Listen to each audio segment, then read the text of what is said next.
It's been a while since I've done any videos on comic books, which is odd considering my lifelong love of the medium and all of that. I've been spending almost all my time on TV shows and movies concerning, superheroes and science fiction and that sort of thing, the dominant genres of comic books. But the only thing I did with comics was the old public domain comics for Mr. Nailsin Sunday comics was this sort of my Mystery Science Theater take on comic books.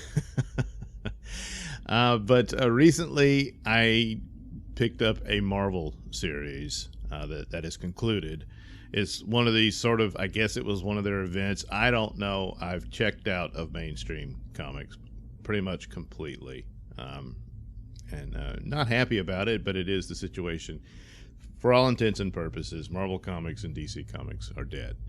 And there's no one left there that seems to care about any series or ongoing characters the way they always were for decades. And now it's, well, you know what it is. So, but Heroes Reborn is the one they did. They obviously a reused title from the late 90s where they did this thing called Heroes Reborn, where basically it came up with a character named Onslaught that wiped out a good bit of the main heroes of Marvel. So the Avengers were gone and Fantastic Four. And they were shuffled. It turns out they weren't dead. They were shuffled off to a parallel pocket universe type deal, whatever, and relived new versions of their lives or origins and what have you. And they were redesigned. They brought in Jim Lee and Rob Liefeld came in and did these series on them, sort of in an attempt to kind of revamp and modernize them or what have you. It was one of these things, gimmicky teaser things to get people excited about Marvel Comics, and so that's what they did. And then there was Heroes Return, and they came back to the normal Marvel universe. And, oh, they're alive and all that. The Thunderbolts came out of this series, and all that, which was a cool series at first. Anyway, then it just became, I don't know, I guess their answer to Suicide Squad. But so that was the title. So recently they did this thing where the Marvel universe is, well, at least on Earth anyway. Well, no, the whole thing, because it involved outer space stories too. But anyway, oh no, everything's different. There's no Avengers. No one remembers the Avengers. And the mightiest superhero team on Earth is the Squadron Supreme. And that's what brought me in. I've been a sucker for Squadron Supreme for a very long time. And it just simply boils down to that this is obviously a knockoff of the Justice League. And the thing about knockoffs of the Justice League is it gives you the opportunity, and obviously the writers and artists, to do stories that Justice League, the actual Justice League proper, DC Comics can't do. And Squadron Supreme has become the main knockoff. There's been others and all that, and Authority and whatnot, which are all interesting, and I've read those too.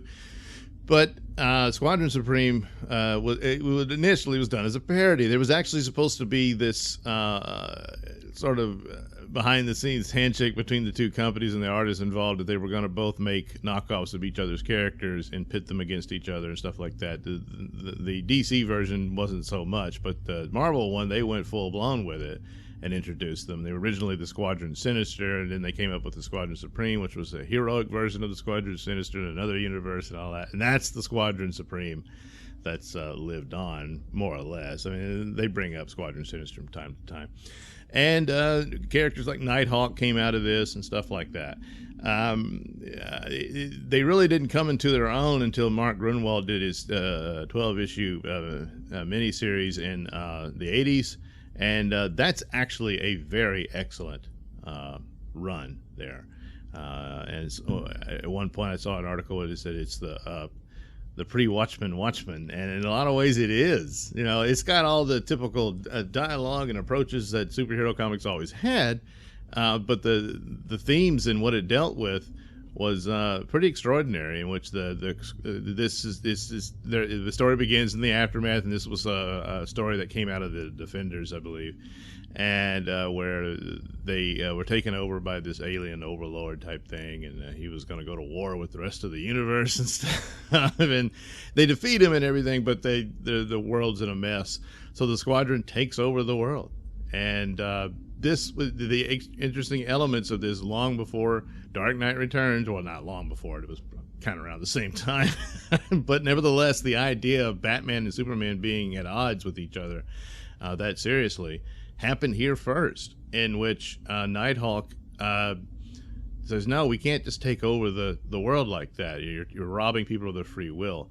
And they're saying, well, it's for the greater good, and all the arguments, And so he ends up opposing them, and there's a civil war between the group, and he ends up having to fill out his army with villains and stuff, because that's all he had left. And also just the issues of free will and all that, might makes right in this case. And they even come up with a brainwashing machine to reform criminals and stuff. And he's like, yeah, you're rewriting their minds and stuff. It's not good. And of course they end up abusing it on each other and stuff. So all kinds of stuff. Is a great run. I highly recommend you check it out. There was a sequel to it, which is interesting, but it's not as cool as the first one. And all kinds of stuff, even little things about the Wizard, as they called him. I think they decided to just go ahead and call him the Blur now, who was the Flash of the team. The things that he had to eat a lot and stuff like that. That was all stuff that now the Flash borrowed from. It didn't do that before and stuff like that. So DC pretty much took the trappings of it, which I said, like, these knockoffs gives you an opportunity to do stories that they can't, but elements of it did permeate through DC. I can't say for sure that the split between Hyperion and Nighthawk is what became Superman and Batman, but it's the same type of deal, the story and approaches and how they disagree on what they're supposed to do and all that. So there's been a lot of other series with them. They constantly go up against the Avengers, and that's always who would win? Well, the Avengers win, of course. And there's always the Squadrons are being mind controlled and stuff. It's almost become a joke, the plot for them. And there was one that Mark Waid did recently. I did. That's the one I didn't read because it's Mark Waid. So no, not interested. Supreme Power was a cool series that just fizzled because, I don't know, J. Michael Straczynski lost interest in it or whatever. It looked like they were going to do a whole revamp of the Grunwald story and apply it to this new version of it. And he had said at the outset, I wanted to do it like it was an HBO series or something like that, way back when, before there were such a thing as superhero series on, now streaming services rather than cable. But it was cool. It had a lot of good elements in it, and it was fine. And they eventually weaved that into being they're the Squadron Supreme of the Ultimate. Well, not the Ultimate Universe. They're in their own universe. It's a multiverse. There could be plenty of them, and that was cool too. But it all kind of fizzled, and I guess they were killed off during their new Secret Wars series, which is not Secret Wars, but is the new Secret Wars. They just keep reusing these titles. And so Heroes Reborn was interesting. It had a redo where they played out their knockoff Justice League to be in the positions of their past Marvel comics. Nighthawk went up against Green Goblin because Green Goblin is closer to the Joker than any other of the characters between the two. And all that type of stuff was interesting. And, of course, Hyperion has similar Superman adventures, but the Hulk is kind of the Bizarro for him.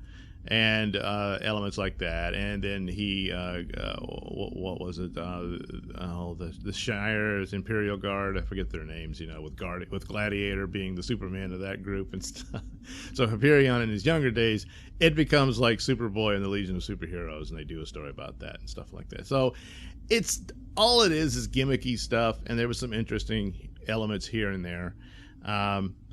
One of the things they took from the Straczynski Squadron Supreme is now Nighthawk is now black, I guess. I don't know if they have reintroduced Kyle Richmond from the regular Marvel Universe. He's just now black forever. I don't know.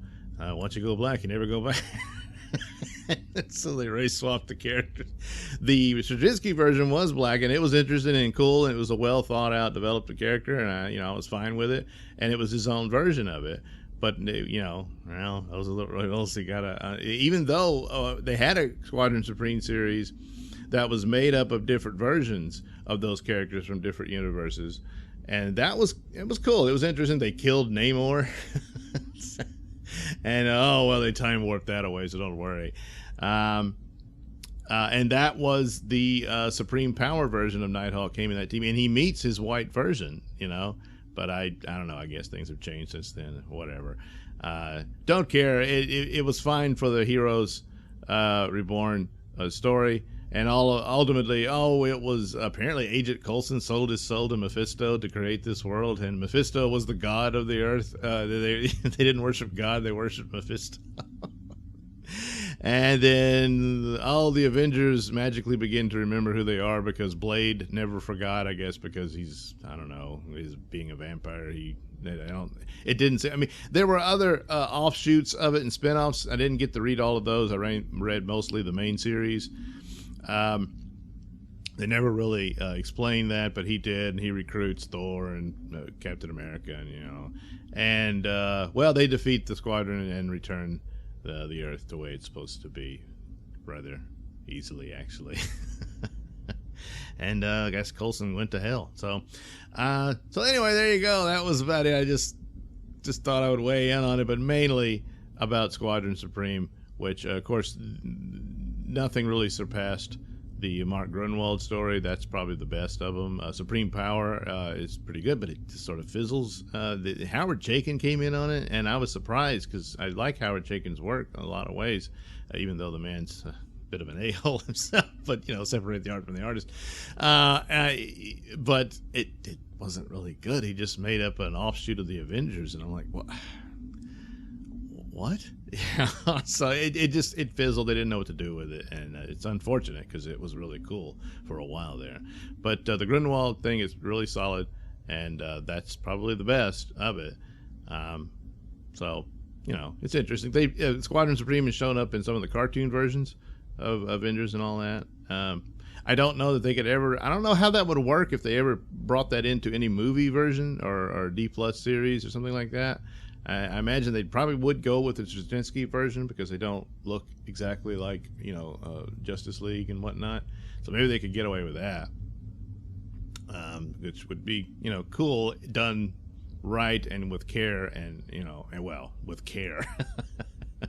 Well, where's that these days? But anyway, so do I recommend the Heroes Reborn thing? Well, I'm guessing if you're into Squadron Supreme, you've already seen it. So, but it's not awful, but it's just kind of, who cares, because it's just a little silly gimmicky thing, and then that's about all it is. But there was some fun elements to it.